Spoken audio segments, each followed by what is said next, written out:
Now let's start exercise 5.1 and we have to draw the frequency distribution table for the question number 3.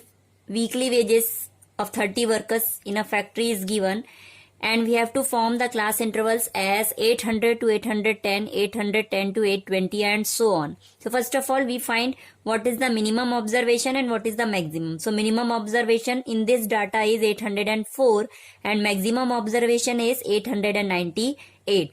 So our class intervals will start from 800 to 810 and it will go up to 890 to 900 as maximum number is 898.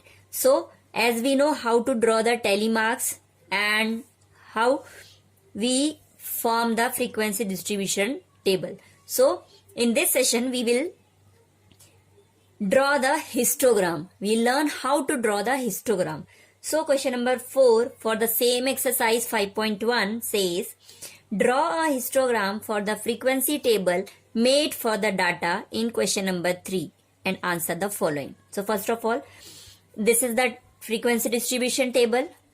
On the basis of this table, we have to draw the histogram. So let's start drawing the histogram. First of all, we have to draw the axis. So let's start.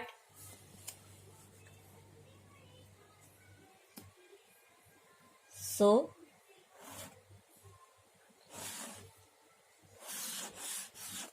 this is the x-axis. This is 0 and x and y. So this is the x vertical line is y-axis and horizontal line we denote this by x-axis. So this is our x-axis and this vertical line is the y-axis. Okay. Now we can take the number of workers on the y-axis and wages on the x-axis. So here we can write wages in rupees and in this we will write number of workers.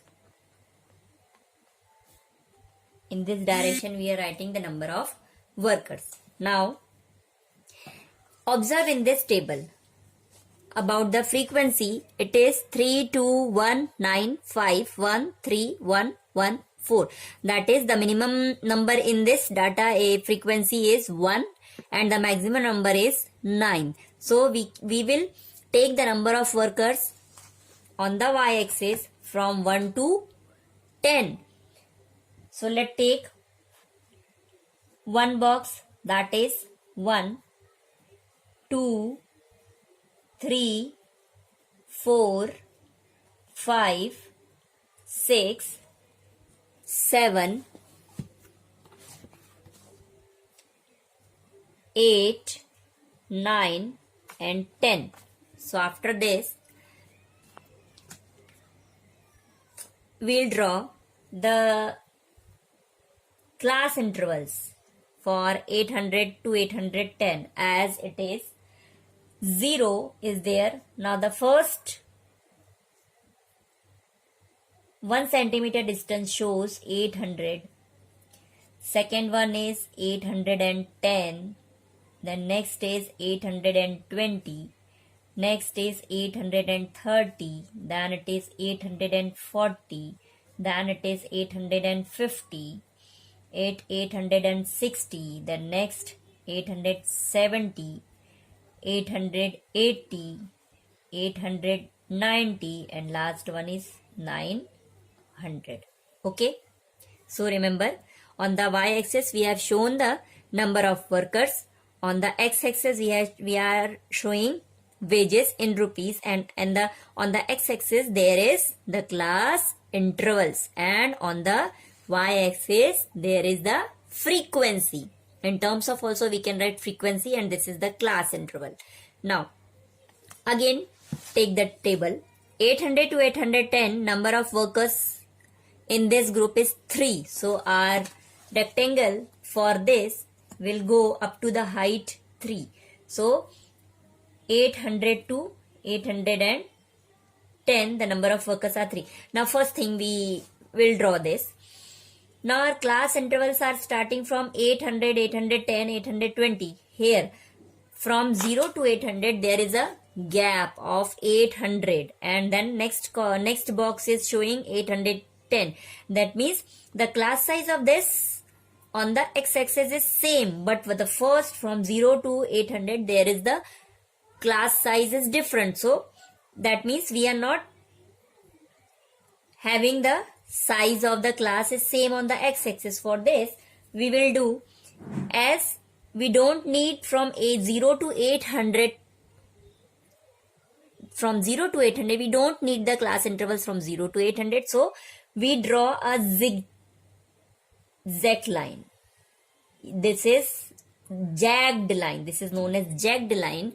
And whenever our data is like this, we are starting from 0, the intersection of the two perpendicular lines, one x-axis and y-axis is 0, and then after we are showing the same size of the class interval, but first class size is not same, so we show the jagged line here from 0 to first class interval, which meaning is we don't require the numbers from 0 to 800. Understood? Now we will start the class interval showing on this.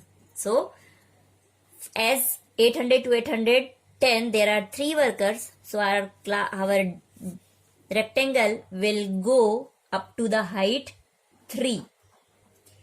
So 800 to 810, this is the first class. 800 to 810 is up to the 3 number of workers. Okay, then the second 810 to 820 is given 2. So the second class interval is 810 to 820. So again this start from 810, but its height of the rectangle will be only 2. So up to the 2 we have to go for 810 to 810 class interval. Okay, this. Now the next class interval is 820 to 830. There is only 1 worker. So we'll draw 820 to 830. There is only 1 worker. So like this, and we will join this. So this is the 820 to 830 class interval. Number of frequency or number of workers is 1. Then next class 830 to 840. Number of workers are 9. So we draw 830 to 840. The height of the class interval is up to 9. So here it is 9.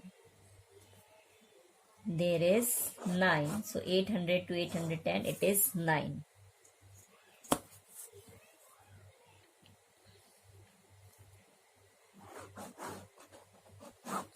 Okay. Then next 840 to 850, there are 5 workers. So 840 to 850, this is the class interval. 840 to 850, there are 5 workers. So our height of the rectangle will be up to 5. So we'll join this up to the 5 workers. Then next class interval is showing 850 to 860, there is 1 worker. So 850 to 860, this is the 850 to 860, there is only 1 worker. So our height of the rectangle is only 1 unit. Then afterwards 860 to 870, there are 3 workers. So height of the rectangle from 860 to 870 is of 3 workers. So let's take it is up to 3. So start 860 to 870 is 3 workers up to this. So this is the height of the rectangle is up to 3. Then after 870 to 880, there is only 1 worker. So 870, this one 870 to 880, there is 1 worker. So again the height of this rectangle is only 1 unit. Correct. Then 880 to 890, there is only 1 worker again. So again the height of this rectangle is same for 1 unit. Okay. Then next 90 to 900, that is 4. So height of this rectangle is go up to the 4 unit. So 1, 2, 3, it is 4. This is the 4 unit for the 890 to 900. Now there is no class interval after 890. Now here it is, we have to write on the y-axis what we have taken. On y-axis we have taken 1 unit, or we can write 1 centimeter also, that is the same, is equal to 1 worker. Okay, so in this way we have to draw the histogram for the frequency distribution table. And remember, as there is no gap between any two bars in the histogram, there is no gap between any two bars. Always the histogram is there, that means the class intervals are continuous. So there should be no gap between any rectangle.